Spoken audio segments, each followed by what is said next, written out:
ATE, le podcast, est une production des Amis de la Terre et Environnement Afrique.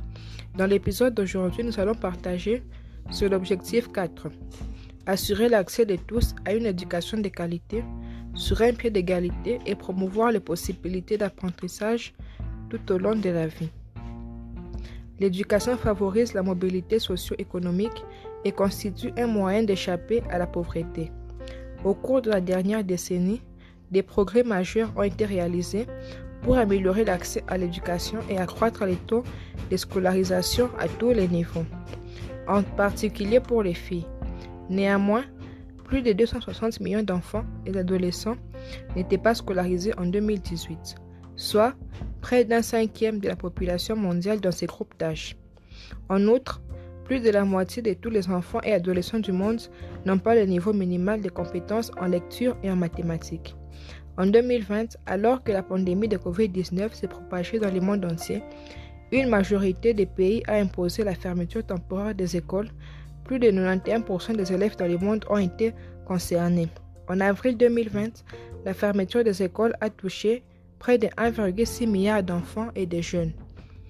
Près de 369 millions d'enfants qui dépendaient normalement des repas scolaires comme source fiable de nutrition quotidienne ont dû se tourner vers d'autres sources. Jamais dans l'histoire, autant d'enfants n'ont été déscolarisés en même temps. Cette situation a perturbé leur apprentissage et bouleversé leur vie, notamment en ce qui concerne les enfants les plus vulnérables et les plus marginalisés. La pandémie mondiale a de graves conséquences qui peuvent mettre en péril les progrès durement acquis dans les domaines de l'amélioration de la qualité et de l'éducation au niveau mondial. Les inscriptions de l'enseignement primaire dans les pays en développement ont atteint 91%, mais 57 millions d'enfants n'ont toujours pas accès à la scolarité. On estime que 50% des enfants en âge de fréquenter l'école primaire qui ne sont pas scolarisés vivent dans les zones touchées par un conflit.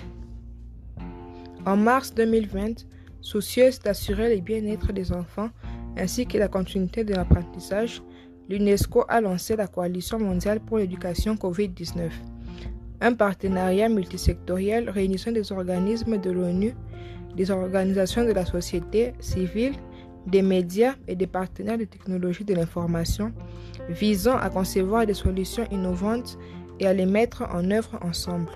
Il s'efforce d'aider les pays à relever les défis de la connectivité et du contenu et à faciliter les possibilités d'apprentissage inclusif pour les enfants et les jeunes en cette période de perturbation soudaine et sans précédent de l'éducation. L'UNICEF a également renforcé ses activités dans 145 pays à faible revenu et à revenus intermédiaires en vue d'aider les gouvernements et les partenaires dans le monde de l'éducation à élaborer des plans d'intervention rapides à l'échelle du système, notamment des programmes d'apprentissage alternatifs et un soutien en matière de santé mentale.